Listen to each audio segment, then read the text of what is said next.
Hello, aspirants, and welcome back to our channel. Let's have the Hindu analysis dated 31st October 2021. So, let's start today's discussion. The first article states that PM calls for united fight against COVID at G20. Now, this article has two different news. One was related to G20, that we all know that recently Mr. Narendra Modi went for the G20 meeting, and there he pledged, or we can say he had a we had a proper talks with all the G20 countries for having a cooperation related to fighting of COVID situation. And second news was related to the Pope, that is Mr. Narendra Modi invited the Pope Francis, and they accepted to come to India's visit. So we'll see both the article, and so this article is important for you for to be updated. And second thing, to know about the relations of India and France Pope. Modi highlighted India's contribution during the pandemic, addressing the first session of G20 meeting. इस बार की G20 जो meeting थी उसका theme था global economy and global health. ठीक है, global economy and global health. Global economy and global health इस बार का थीम या मीटिंग का टॉपिक था, जो कि हुआ था रोम में, जो रिसेंटली हुआ है. हमने पढ़ा था 29 एंड 30 अक्टूबर के लगभग कुछ हमारे पीएम जाने वाले हैं फॉर दिस विजिट. तो उसमें दे हैव टॉक्ड और they have spoke to need about the collaboration to fight the pandemic situation. Mister Modi ने ये चीज़ अर्ज की that we need to work collaboratively, we need to work in unite so that we can fight back this covid situation.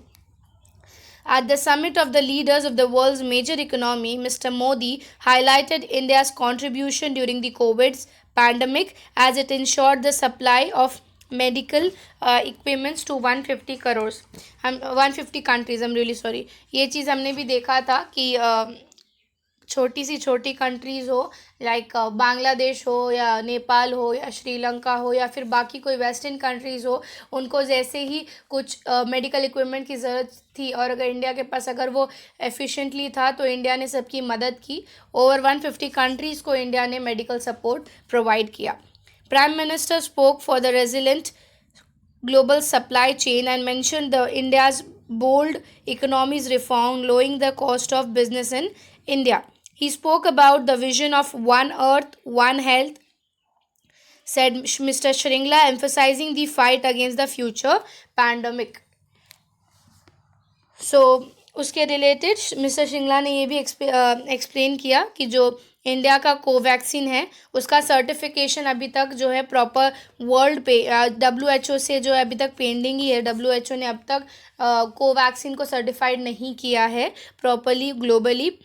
सो वो एक चीज़ बोला जा रहा है कि WHO को इंडिया की मदद करनी चाहिए so that India can help the countries to meet their need.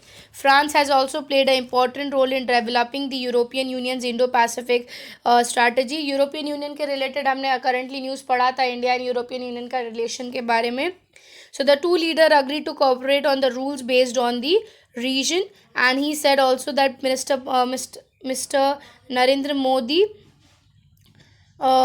ली सैंगुल discussion over the Singapore corporation. So UK के साथ ही अगर हम बात करें यूरोपियन यूनियन के साथ, सिंगापुर के साथ भी हमारे कोविड पैंडमिक के रिलेटेड टॉक्स चालू थे. इसी के साथ दूसरा जो न्यूज़ अगर आप यहाँ पे देखोगे, pope accept the India's visit. Pope accept the India visit में यही है कि इंडिया जो पॉप फ्रांसिस के हेड हैं, जो कैथलिक चर्च के हेड है, उन्होंने मिस्टर नरेंद्र मोदी का इनवाइट एक्सेप्ट किया कि they will visit India.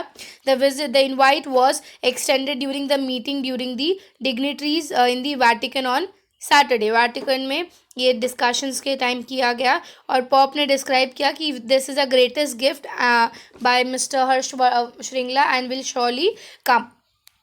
Had a very warm meeting with the Pope Francis. I had the opportunity to discuss a rare range of issues with him and also invited him to visit India. Prime Minister Modi was scheduled to meet Pope for an half an hour, but informed source said that meeting went for an are. Mr. Modi and Pop discussed the wide range of issues such as fighting the climatic change, removing poverty, making our planet better. All these topics were discussed between Mr. Narendra Modi and Pop. They came to a concluding point, share responsibility की बात करें तो Friday को ही उन्होंने बोला climate change can be faced with a renewed sense of share responsibility for our world. So ये जो G20 की मीटिंग हुई, ये जो पॉप के साथ मीटिंग हुई, उन्होंने कॉरपोरेटिव इश्यूज़ पे बात करने की कोशिश की कि ये सब चीज़ों पर हम एक दूसरे की मदद के साथ कोविड पैंडमिक को हम ख़त्म कर सकें या झेल के ख़त्म कर पाए. So the Pope made in history with the Iraq visit earlier this year, his first to the war-torn country. He also visited UAE in 2019. Usually ये चीज़ नोटिस किया जाता है कि जो हमारे पॉप फ्रांसिस हैं, पॉप के जो हेड है, वो इतना जल्दी किधर भी विज़िट नहीं करते हैं. ये साल ही उन्होंने ईरान विज़िट किया था, being an a very we can say a place of chaos, उस जगह को विज़िट किया. देन यूएई को भी विज़िट किया. नहीं, अब बोल रहे हैं कि 2020 तक वो इंडिया को भी विज़िट करेंगे. सो लेट्स सी उस पर और क्या बात होती है. Will move to the next article.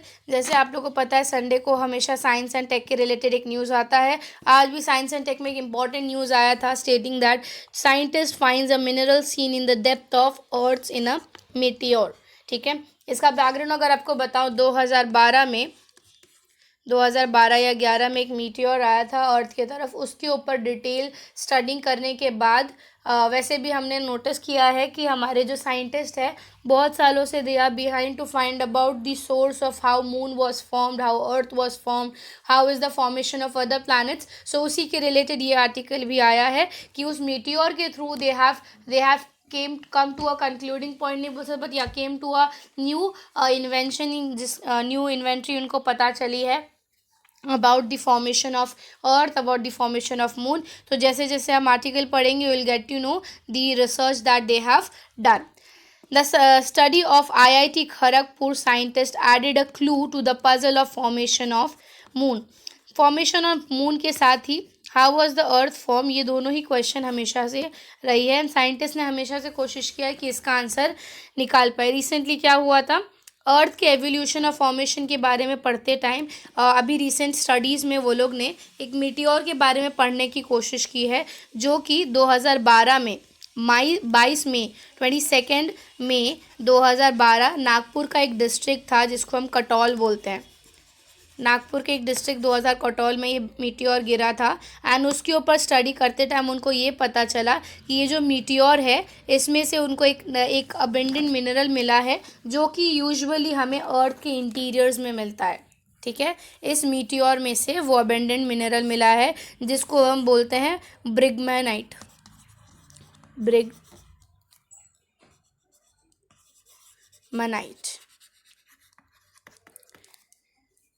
So, reporting for the first time the presence of mineral brigmanite, which is most abundant mineral interior of the earth, जो कि इस कटौल मेटियोर में मिला, जो कि हमें एविडेंस बताता है कि जो क्योंकि ये जो साइंटिस्ट लोग इस पे पढ़ रहे थे जिनमें उनको ये ब्रिगमाइट के बारे में मिला, उसको वो लोग उस हाइपोथेसिस को बोलते हैं मून फॉर्मेशन जाइंट इम्पैक्ट.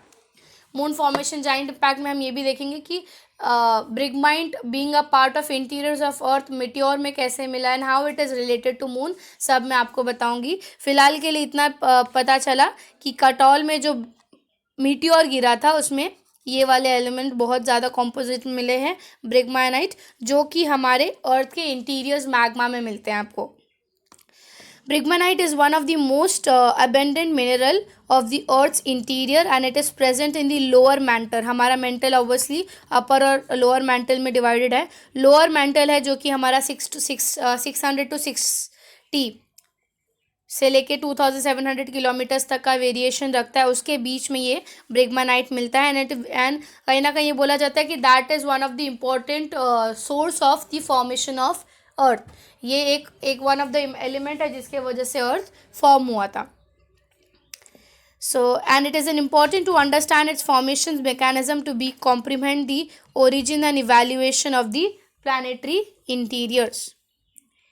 उसी के साथ the moon forming giant impact hypothesis, ये moon forming giant impact hypothesis क्या है? So under this hypothesis they try to study कि मून कैसे बना, क्या रीज़न था मून का बनने का, उसी को मून जाइंट हाइपोथेसिस बोला जाता है। सो उनका स्टडी ये बोलता है कि 4.5 बिलियन ईयर्स पहले अर्थ जो है, अर्थ ही की एक साइज में दूसरा प्लैनेट था जिसको थैला बुलाया जाता था। ठीक है, the same side of earth, जैसा अर्थ नहीं सॉरी मार्स, अर्थ जो है एक प्लैनेट थैला which had a size of Mars, Mars के साइज का ही था, उसके साथ कोलाइड किया गया था। और ये बोला गया है कि ड्यूरिंग दैट कोलाइड अर्थ का जो सरफेस था वो और डीप डाउन हो गया था, एंड इस डीप डाउन के बाद जो हमारा इंटीरियर से अर्थ में उसमें आपको मैग्मा मिलता है। तो उनका ये मानना है, उनका ये स्टडी बोलते हैं, ये अजम्पशन उनका मानना रहता है कि it is because of the collision, कि हमारा जो सरफेस था, यूजुअल सॉलिड सरफेस था, बिकॉज ऑफ द कोलिजन वो मैग्मा में कन्वर्ट हो गया। और उसी हाइपोथेसिस को ये भी सपोर्ट किया जाता है कि बिकॉज ऑफ दिस कोलिजन या बिकॉज ऑफ दिस हाइपोथेसिस हमारा मून भी इसके वजह से फॉर्म हुआ। सो मैग्मा ओशन की अगर हम बात करें, ये जो इनर पार्ट है, हमें पता है जब हम पढ़ते हैं सो इनर में हमारा एकदम लिक्विड होता है, जो यूजुअली हमारा लावा के थ्रू निकलता है, वॉल्केनिक इरप्शन, वो क्या होता है? मैग्मा होता है, राइट। सो उनका ये मानना है कि बिकॉज ऑफ द कोलिजन जो हमारा नॉर्मल सरफेस, जो नॉर्मल सॉलिड था, वो भी अब वो मैग्मा में कन्वर्ट हो गया था because of that collision. Earth was an ocean of magma in the past. The heavier iron and nickel went to the core while the lighter silicon stayed in the mantle. हम जैसे देखते हैं सियाल और सीमा में divide करते हैं, वो क्यों करते हैं? ये चीज़ माना जाता है कि जो हमारा जो मैग्मा है which comprises of iron and nickel, ठीक है, वो लिक्विड कन्वर्ट हो गया था एंड उसकी वजह से वो डीप डाउन चला गया कोलिजन की वजह से। वेरस जो दूसरा हमारे दोनों एलिमेंट्स हैं सिलिकॉन, वो लाइटर था वेट में and therefore it remained solid at the mantle. So bridgmanite consist of magnesium, iron, calcium. क्यों हम इसको बोलते हैं? It is one of the important because it is a combination और mixture of many of the elements, ठीक है, जिसमें आपको मैग्नीशियम मिलेगा, आयरन मिलेगा, कैल्शियम, एल्यूमिनियम मिलेगा, ठीक है, ये सब उसमें मिलता है। Dr. Ghosh said that while the crystal structures of the natural pigment has been reported, the other meteorites such as Thenham and Suzhou meteorites, their chemical composition do not fully match with the Brigmite. ठीक है, सो जैसा जो हमारा ये वाला है जो हम पढ़ रहे थे नागपुर वाला, उसी के जैसे बाकी भी मीटियोर्स को स्टडी किया गया जिसका नाम यहाँ पे दिया है थेनहाम के साथ दिया है सुझाव। ये सबको पढ़ा तो इसमें इतना सेम इंटीरियर प्रेजेंस नहीं मिला, या मैग्मा का या ब्रिगमाइट का प्रेजेंट नहीं मिला ये जो बाकी दोनों meteors के अंदर। So our finding led to the numerous other advances to understand the Earth's core formed, and the findings could help to investigate the high pressure phase transformation of the Earth. So because of this research हमें ये पता चला कि क्यों हमारा magma जो middle में है वो why is it in liquid form, वो कैसे फॉर्म हुआ, कौन से प्लैनेट के साथ वो कोलाइड हुआ, प्लैनेट का साइज़ क्या था, कौन सी एक मटेरियल है, कौन सा एक एलिमेंट है जो अबेंडेंट में मिलता है मैग्मा के अंदर। ये सारी चीज़ें साइंस एंड टेक के हिसाब से आप प्रीलिम्स के लिए हमेशा याद रख सकते हो कि साइंस एंड टेक में हमेशा क्वेश्चन आता ही आता है, ठीक है। तो ये चीज़ आप याद रखो कि कौन से अर्थ से वो हुआ है, कौन से प्लैनेट से, जो मैंने आपको बताया क्या साइज़ था उसका, क्या रिसर्चर्स ने बताया है, ठीक है, और थ्योरी का नाम क्या बोलते हैं। This all things are important for you. Next article के बारे में पढ़े। So it states the abortion rules to aid the minors. Abortion rules aid to the minors अगर मैं बात करूँ, सो हमारे इंडिया में एक रूल है जो हम समझाते हैं which is called the medical termination rule या medical termination of pregnancy rule, ठीक है। So medical termination pregnancy rule जो था उसमें 2020 से ही ये एक बिल लाया गया था टू अमेंड द रूल जो एग्जिस्ट करता है इंडिया में। और वो अमेंडेड ये था कि इसमें जो है आप वैसी गर्ल्स को कंसिडर करो या उनके लिए थोड़ी स्पेशल कैटेगरी रखो जिनके साथ ऐसे कुछ सेक्सुअल असॉल्ट हुए हैं, जिनके फीटस जो है माल फंक्शंस हो गए हैं, एंड उसी के रिलेटेड ये आर्टिकल बात किया जा रहा है। सो पहले मैं आपको आर्टिकल के बारे में बता दूंगी आर्टिकल क्या बोल रहा है, then I let you know about the medical termination pregnancy rule है क्या क्या चेंजेस आए हैं। जब वो 1971 में आई थिंक सो आया था और अब जो 2021 में चेंजेस लाए गए हैं। The new abortion rule notified the Union government recently to recognize the vulnerable minors category and to seek the service accessible for them. But the social stigma and the conflict with POSCO Act or against the sexual abuse pose a hurdle. ठीक है, POCSO related क्यों बोल सकते हैं, क्योंकि if you will read the articles या if you will read the sections of POCSO, POCSO के जो सेक्शंस हैं वो और हमारे ये मेडिकल टर्मिनेशन के सेक्शंस थोड़ा कॉन्फ्लिक्टिंग एक हर्डल बन जाते हैं किसी भी एक माइनर के लिए to go undergo such circumstances. So अभी जो अमेंडमेंट लाया है 2021 का, जो चेंज लाने की बात की है, उस अमेंडमेंट के हिसाब से क्या होगा कि अगर किसी भी लड़की को, किसी भी वुमेन को अगर अबॉर्शन लेना है सो 24 वीक्स के अंदर ले सकते हैं। पहले ये 24 वीक्स नहीं था, पहले ये सिर्फ 12 वीक्स था, फिर 12 वीक्स से उसको 20 वीक्स किया, लास्ट टू लास्ट कुछ कुछ माइनर्स के लिए वो 24 वीक कर दिया है अंडर सर्टन कैटेगरी, जिसमें कि उनको 2 डॉक्टर से अप्रूवल लेना पड़ेगा। If both the doctor states की ठीक है इनको हम करवाएंगे with a certain proper criteria, तो उनके लिए अबॉर्शन कराना पॉसिबल होगा। नहीं तो यूजुअली इंडिया में माइनर्स को अबॉर्शन करवाना ये सब अलाउड नहीं है, ठीक है, या लीगली अभी तक हमने वैसे प्रॉपर रूल्स नहीं निकाले थे। सो न्यू कैटेगरीज क्या बताता है, this include minor survival of sexual assault and those with the foetal malformation, other में seek abortion up to 20 weeks. जो नॉर्मली वुमेन्स को करना रहता है वो 20 वीक्स के अंदर वो लोग कर सकते हैं with the permission of 1 doctor, जो कि लीगली एक्सेप्टेड है इंडिया में। किसी भी औरत को 18 आप जो मेच्योर औरत को अगर 20 वीक के अंदर करना है तो they can do with the permission of 1 doctor, ठीक है।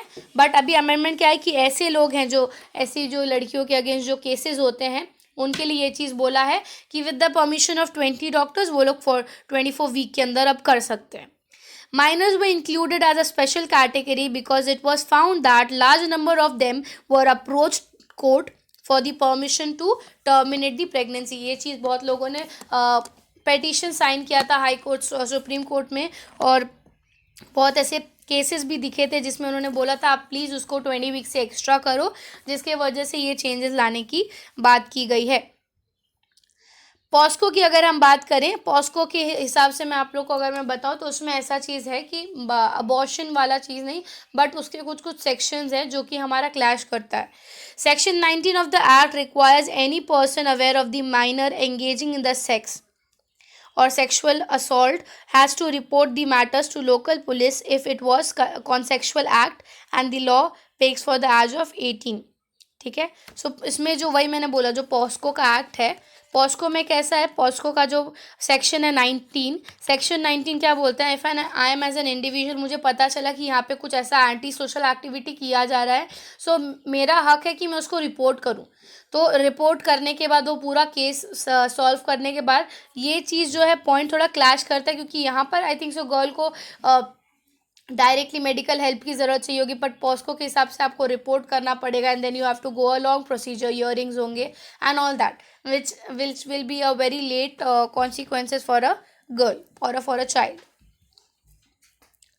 So while the government has extended the upper limit to 24 weeks for the minors, we don't know how much this will help the adolescent girl, क्योंकि main reason क्या है, main यहाँ पे hurdle क्या आ जाता है, that is the lack of awareness, ठीक है। लोगों को इन्फॉर्मेशन ही नहीं पता चल पाता कि ऐसे कुछ चेंजेस किए गए हैं एंड देयरफॉर ये हमारे एक्चुअल एडोलसेंट गर्ल्स को मदद नहीं कर पा रहे हैं। There is an evidence as a result of POSCO that there is a dramatic drop in the percentage of minors seeking abortion. We have to find a solution for allowing the minors to get self-termination without the fear of police harassment. क्योंकि अगर POCSO के under हुआ, for example अगर मैं ले लूँ कोई एक लड़की है, ठीक है, उसके अगेंस्ट ये पता चला कि उनके अगेंस्ट जो है सेक्सुअल असॉल्ट किया गया है, अब अगर पॉस्को के अंडर आया तो वो एक प्रॉपर केस चलेगा सुप्रीम कोर्ट हाई कोर्ट में। गर्ल को उतना टाइम तक जो जेल नहीं बोलूँगी बट पुलिस के कस्टडीज़ में आना, देन वो डिस्कशन करना, इन्वेस्टिगेशन करना, विच इज़ वेरी, हम लोग को पता है इंडिया का जुडिशल सिस्टम दो इट में be very rigid, but individuals commoners को बहुत सफ़र करना पड़ता है इस इन्वेस्टिगेशन के टाइम पे, and being a girl minor, being a sexually assault girl, उनके लिए वो बहुत प्रॉब्लमैटिक हो सकता है, जिसके वजह से ये हमेशा उठाया जाता है कि पॉस्को के रूल्स जो हैं थोड़ा हमारे लिए हर्डल बनता है। वेरएस अगर वहीं पे अगर ये एक्ट रहता तो अगर उनको पता चल जाएगा वो लोग फट से जाके टर्मिनेशन कराएंगे, केस चल रहा है चलने दो, but at least help the girl to get rid out of the situation. ठीक है, अब मैं आपको एक चीज़ बता देती हूँ, जो हमारा टर्मिनेशन एक्ट है ये कब आया और अभी जो चेंजेस किए हैं वो क्या क्या चेंजेस हैं उसके हिसाब से। सो 2021 में ही अगस्त में ये चीज़ किया गया था कि पहले 12 हफ्तों को 20 हफ्ता कर दिया, और 20 हफ्ता से उसको 22 हफ्ता 24 हफ्ता तक अभी एक्सटेंड कर दिया गया है। ठीक है, from the time of conception, जो गेस्टेशन होता है, जो फ्यूचर फीटस डेवलप होता है, सो 24 वीक के अंदर आप उसको टर्मिनेट करवा सकते हो या फिर अबॉर्शन करवा सकते हो। ये जो आपका मेडिकल टर्मिनेशन प्रेगनेंसी बिल था, ये एक्ट जो था ये 1971 में लाया गया था। क्यों लाया गया था? सो दैट हमारा जो अबॉर्शन टेक्निक्स है, साइंस ने जो डेवलप किया है उसको फ्रूटफुली यूज़ कर सके हम अपने सिटीजन्स के लिए, अगर किसी को चाहिए, किसी को अबॉर्शन करवाना है। So that was a reason to bring the progress in the field of science with respect to safer abortion. So this was the very reason why this abortion bill was brought. safer abortion के लिए इस चीज़ को लाया गया था। Then हमारे इसी bill में 2021 दिस ईयर चेंज लाया गया है। अब ये चेंज क्यों लाया गया है? So that legal abortion service के साथ ही अब सोशल ग्राउंड पे लोगों को वो एक्सेस करने के लिए मदद कर सकें। ठीक है, चेंजेस क्या आया दोनों में? चेंजेस अगर मैं बताऊं 1971 में जो आया था रबी, तो 1971 को जो था वो सिर्फ मैरिड वुमेन्स के लिए अप्लाइड था कि only married women's can go for abortion या can use this act. Whereas अभी कैसे, अगर हम माइनर गर्ल्स को ला रहे तो obviously unmarried womens can also go. ठीक है, unmarried womens can also use this benefit. उसके साथ ही जो हमारा एज लिमिट है कि कब तक आपको करना चाहिए, तो पहले ये था कि 20 लास्ट 20 वीक के अंदर आपको इंडिकेशन या चेंज का या अबॉर्शन का डिसीजन या करवा लेना चाहिए, और अब कितना है 24 वीक्स। दूसरा चेंज आया। तीसरा चेंज क्या, अगर मेडिकल प्रैक्टिशनर्स रिक्वायर्ड अगर हम बात करें तो पहले ये था कि किसी एक डॉक्टर के अंदर यू कैन डू इट, एक डॉक्टर के परमिशन, 1 डॉक्टर वॉज इनफ। और इसके लिए कैसा है, अगर माइनर्स का है तो 2 डॉक्टर्स के परमिशन पे यू कैन चेंज इट। ठीक है, और ये जो वुमेन की डेटाज है वो कॉन्फिडेंशली रखा जाता है। अगर बाई चांस अगर कहीं पे ऐसा हो रहा है कि अगर उनके डेटाज रिलीज़ हो रहे हैं या सॉरी कुछ ऐसे इन्फॉर्मेशन लीक हो रहे हैं, सो जहाँ से लीक हुआ उनको ये था कि 1000 अप टू फाइन देना पड़ता था 1971 के हिसाब से, और अगर अभी आप लीक करोगे तो आपको फाइन के साथ ही साथ आपको जेल होगी फॉर 1 ईयर। सो ये कुछ चेंजेस किए हैं जब 1971 का ये बिल लाया था, एक्ट बना, और अभी का जो चेंज लाया गया है।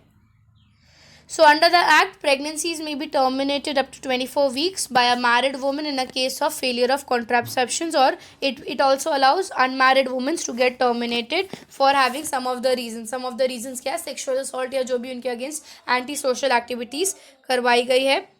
ठीक है, फिर 1 registered medical practitioner काफ़ी था इसके लिए, और अब कितना है, 2 चाहिए हमें ऐसे। Opinion of 2 registered medical practitioner, 2 doctors आप कंसिडर कर सकते हो।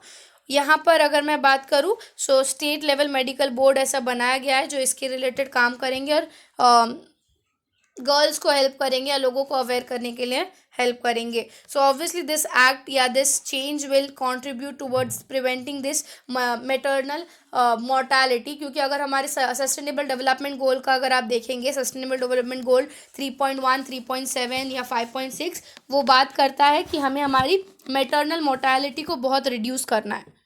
ठीक है, universals access to sexual and reproductive health and right, under that we have to reduce the maternal mortality, and if this provision is working very beneficially, तो हमारा sustainable गोल भी हमें हम उसको बेनिफिशियली अचीव कर पाएंगे। ठीक है, so this was the difference between both the changes. Now अगर आप लोग ने न्यूज़ पढ़ा होगा, एक हफ्ते से ये जो नाम है that is Mulla Periyar dam, ये एक हफ्ते से न्यूज़ में है। ठीक है, सो मैं आप लोग को एक शॉर्ट समरी इसमें पता चल जाएगा कि न्यूज़ क्यों है। एंड सो आप लोग को अगर कुछ डाउट नहीं रहेगा कि ये न्यूज़ है क्या। ठीक है, एक क्लियर आपको ब्रॉड विजन मिल जाएगा इसके बारे में। शॉर्ट में बताऊं तो हुआ क्या है, ये जो पुला वेरियार एक डैम है, ठीक है, ये डैम अप्रॉक्सीमेटली आई थिंक सो कुछ 999 ईयर्स हो चुके हैं, नहीं उससे ज़्यादा हुआ है, कुछ 120 ऐसे कुछ ईयर्स हो गए हैं इस डैम को। एंड अभी जो ये डैम है एक इशू बन रहा है सोशल पर्सपेक्टिव में, इकोनॉमिक पर्सपेक्टिव में, स्टेट पर्सपेक्टिव पे थोड़े से इस पे इश्यूज आ रहे हैं। सो वन बाय वन मैं आप लोग को बताती हूँ। ये this dam is approximately 126 years old dam. ठीक है, द स्टोरी सो फार अब तक क्या हुआ है कि ये जो डैम है ये दो स्टेट्स के बीच में डिवाइड होता है, केरला और तमिलनाडु के बीच में इसका वाटर बाइफिकेशन होता है। करेंटली जो ये थे सुपरवाइजिंग बोर्ड थे, जो कमेटी थी, उन्होंने बोला कि इसका जो वाटर लेवल है, कितना वाटर रिलीज़ करना है कितने लेवल तक, उस पर एक कॉन्फ्लिक्ट हो रहा है। कोई बोल रहा है, बोर्ड बोल रहा है 142 फीट तक वाटर आप रिलीज़ करो, कोई बोल रहा है 132 तक करो, कोई बोल रहा है 139 तक करो। वो भी एक रीसेंट इशू बन रहा है।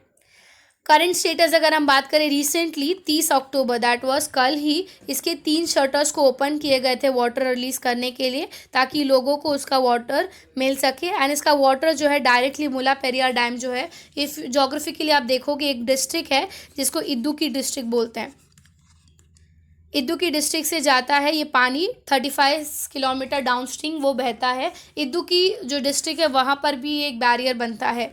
वाई इज़ दी डैम अ सोर पॉइंट, क्यों है ये डैम की हिस्ट्री अगर हम बात करें तो 999 ईयर्स अगो, ठीक है, 990 ईयर्स अगो, बहुत पहले ऐसा एक ट्रीटी और एग्रीमेंट साइन हुआ था हमारे महाराजा ऑफ ट्रैवनकोर और ब्रिटिश गवर्नमेंट के बीच में, कि ऐसा मुला पेरियार डैम बनाएंगे पेरियार रिवर के ऊपर, जो कि इडुक्की डिस्ट्रिक्ट से पास होगा। ठीक है, और ये जो है एक टर्नल टू वाटर जो सदर्न तमिलनाडु है, अगर आप नोटिस करोगे तमिलनाडु के सदर्न पार्ट में there is scarcity of water was there during that time, so उनको वाटर मिल सके इसकी वजह से ये बनाया गया था। उसी के साथ साथ बहुत सारे फार्मर्स, थैनी, तिनीगुल, मदुराई, ये सब जगहों के फार्मर्स को भी प्रॉपर पानी मिल पाए, इसकी वजह से ये 22,000 क्यूबिक मिली फीट तक का ये वाटर डाइवर्सिफिकेशन किया गया था। ठीक है, उस टाइम पर बनाया था थॉमस, जो थे हमारे उस टाइम के सेंट्रल वाटर कमीशन चेयरमैन जो थे केसी थॉमस, उन्होंने डिसाइड किया कि ये वाटर रिजर्वायर जो है वो 152 से लेके 136 फीट तक का वाटर जो है मनेबल करेंगे इन लोग ये तमिलनाडु एज अ स्टेट को। ठीक हो, तो तब से ये चीज़ पॉइंट एक उठी है।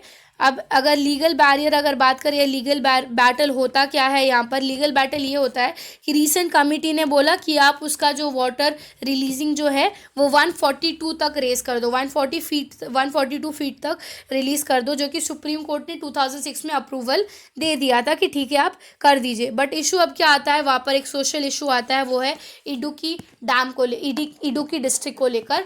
जब कल भी पानी जब छोड़ा गया था, पानी छोड़ने से पहले जो इडुक्की डिस्ट्रिक्ट के लोग थे उनको वहाँ से पहले इवैक्यूएट करवाया गया। इवैक्यूएट करवाने के बाद जब एश्योरिटी हो गया, पूरी जगह खाली हो गई, then they release the water. तो एक सोशल प्रॉब्लम भी ये आ जाता है कि वहाँ के लोगों को आप कितने बार खाली करोगे। दूसरी चीज़ प्रॉब्लम ये आता है, ये जो हमारा मुला पेरियार डैम है, ये आपका सेस्मिक 3 जोन में आता है। यहाँ पर आपको जो हम बोलते हैं अर्थक्वेक के जो ये होते हैं ट्रेमर्स, आपको यहाँ पर कंटिन्यूसली मिलते हैं। सो ट्रेमर्स के वजह से भी एक सोशल इशू उठ जाता है अलॉन्ग विथ इडुक्की डिस्ट्रिक्ट। तो ये एक इशू करेंटली न्यूज़ में था। और दूसरी चीज़, सुप्रीम कोर्ट में क्या हुआ था, हमारे वन ऑफ द डॉक्टर्स जो कि वहाँ के डॉक्टर थे जिनका नाम था जोसेफ, जो कि इस बार के वहाँ के कॉर्पोरेशन में खड़े थे इलेक्शन में, उन्होंने ये चीज़ को बताया कि एक एनवायरमेंटल इशू ये बन रहा है, so we need to solve this problem as soon as possible. ठीक है, तो ये अभी तक एक क्वेश्चन है कि 142 फीट तक ही पानी रिलीज़ किया जाए या 138 तक की जाए, बट एक सोशल स्टैग्मा बन चुका है because of the tremors that there is seen. और एक दूसरा है सोशल विलेजेस, जो गांव वहाँ पर हैं इडुक्की डिस्ट्रिक्ट में। Now will move to the next article. Next article हमारा बात करता है China builds up rail a matter of concern. Currently मैंने आपको बताया था अरुणाचल प्रदेश का जो तवांग एरिया है वहाँ पर एंड LAC, ये दोनों एरिया में इंडिया का सोल्जर्स स्ट्रॉन्ग करने के लिए, इंडिया का बटालियन स्ट्रॉन्ग करने के लिए इंडिया ने वहाँ पर कुछ कुछ मैकेनिज्म्स ऐड किए थे, जैसे कि पिनाका मैंने आपको बताया था, स्मर्ज बताया था मैंने, स्मर्ज के साथ भी मैंने बताया था ब्राह्मोस। ठीक है, ऐसे कुछ कुछ चीज़ें ऐड किए गए थे।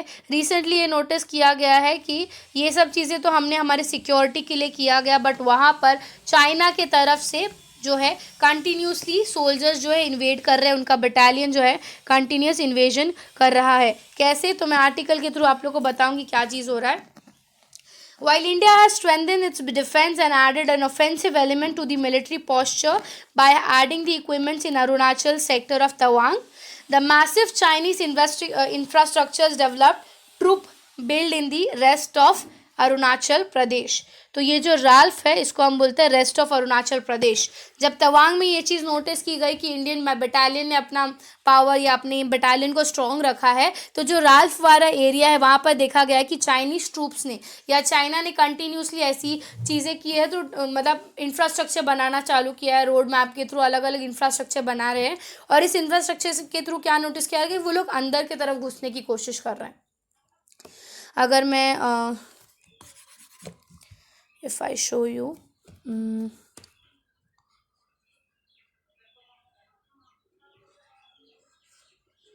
ठीक है, अरुणाचल प्रदेश वाला एरिया है। सो तवांग का जो पॉइंट है वहाँ पे इंडिया ने अपना पॉइंट स्ट्रॉन्ग किया। उसको छोड़कर जो बाकी का अरुणाचल वाला पार्ट है वहाँ पर वो लोग ने इंफ्रास्ट्रक्चर्स बनाने के नाम पे they are trying to invade inward, अंदर इंडिया के अंदर आने वाले हैं। सिर्फ राल्फ को नहीं, राल्फ को छोड़ के और भी अलग अलग जगह हैं जहाँ पर चाइना कंटिन्यूसली घुसने की कोशिश कर रहा है। There has been an increase in the Chinese petrol in the ralph, specially in the आसापिला area along the massive development of infrastructures.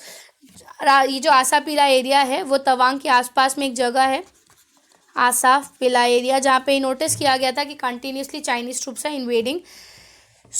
वहाँ के ऑफिसर्स ने ये चीज़ रिपोर्ट में बताया कि वहाँ के जो पेट्रोल्स है, चाइनीज़ पेट्रोल्स, वो लोग आते हैं वहाँ पर सामान वैसे ही फेंक के चले जाते हैं, पूरा डिस्ट्रक्शंस करके जाते हैं। So they come for petrols and make a mess over the area. They have left the stubs behind. For example, last time they left the spades and the tents there. So they have built an extensive road construction across the other side. तो road construction के नाम पे चीज़ की जा रही है। दूसरी है two road access. Two road access में जो ये आसाफिला है, आसाफिला के अलावा अगर हम बात करें या कामेन जो है, जो हमारा ईस्ट में आता है, अरुणाचल के ईस्टर्न पार्ट में आता है, वहाँ पर इंडिया का जो है टू रोड एक्सेस जो बनाया गया, जिसके वजह से इंडिया जो है, जो हमारा राल्फ का जो फॉरेस्ट एरिया है जहाँ पर ऐसे जगह है जैसे सियांग है और लोहित है, सियांग और लोहित, ये सब जगह पर इंडियन बटालियंस को मतलब अप्रूवल है कि वो लोग आ सकते हैं, जिसे हम उसको टू रोड एक्सेस बोलते हैं, कि फॉरेस्ट के थ्रू भी इंडिया वहाँ से घुस जा सकता है। करेंटली ये नोटिस किया कि ये सब जगहों पर भी जो चाइनीज़ ट्रूप्स है वो लोग ने अंदर आने की कोशिश की। सिमिलर पैटर्न जो LAC में हमने देखा था, धीरे धीरे अंदर घुसने की कोशिश, सेम पैटर्न वो लोग यहाँ पर भी कर रहे हैं। In an interaction with a group of visiting journalists from Delhi in Tenga earlier this month, in response to the question of the situation of Asafila, General Officer Commanding East Command, Lieutenant General Manoj Pandey said, "We managed to observe the build-up China close to LAC, especially in the terms of habitual things." He noted that it was one of the areas of LAC where the two sides have a different area of perception, क्योंकि ये side India की तरफ से हम काम करते हैं, वो साइड चाइनीस अपना खुद कर रहे हैं। तवांग सेक्टर का मैंने आपको पहले बता दिया हुआ क्या था। तवांग पॉलिटिकल एक कंसंट्रेशन है चाइना के लिए, क्योंकि जो मेजर ऑफ द ऐसी चीज़ बोली जाती है कि चाइना का मेजर पॉलिटिकल डिसीजन जो है वो तवांग के जो गुरुज है, जो लामाज है, उनके थ्रू किया जाता है, या उनका डिसीजन बहुत मायना रखता है चाइना के लिए, जिसकी वजह से वो लोग एंटर करने की बात कर रहे हैं। दूसरी चीज़ बात की गई है 1600 किलोमीटर हाईवे। ये क्या है, टू मेक इट स्ट्रॉन्गर। जैसे चाइना अपना हाईवे बना रहा है, घुसने की कोशिश कर रहा है, सिमिलर वे में ही हम लोग का घुसने का क्या, वो तो हमारा ही पार्ट है, बट इंडिया का खुद का एक हाईवे वहाँ पर प्लान चालू है, जिसको हम ट्रांस अरुणाचल हाईवे बोलते हैं। जो कि ये जो हाईवे है वो हमको म्यांमार बॉर्डर तक कनेक्टिविटी बिल्डअप करने के लिए बनाया जा रहा है। तो रिसेंटली ये भी नोटिस किया गया था, बिकॉज ऑफ दिस कोएशन कहीं ना कहीं ये प्रोजेक्ट ठप हो गई थी या बंद हो गई थी बीच में, क्योंकि ये जो प्रोजेक्ट का कॉम्पनसेशन है, लैंड कॉम्पोजिशन है, वो सेटल नहीं हुआ था। रिसेंटली उसको सेटल करके उसका वर्क अगेन चालू किया है। So when ever you right about India's importance या अरुणाचल इंपॉर्टेंस इन इंडिया, आप उसमें ये 1600 किलोमीटर के हाईवे को इंक्लूड कर सकते हो, तवांग सेंटर को इंक्लूड कर सकते हो, फिर हमारा जो राल्फ एरिया है, ये सब जगहों पर कैसे इंडियन बटालियंस काम कर रहे हैं उसको आप लिख सकते हो, to have show the importance of that part in India state या important part of state. So I think so ये सब आपको क्लियर हो गया होगा।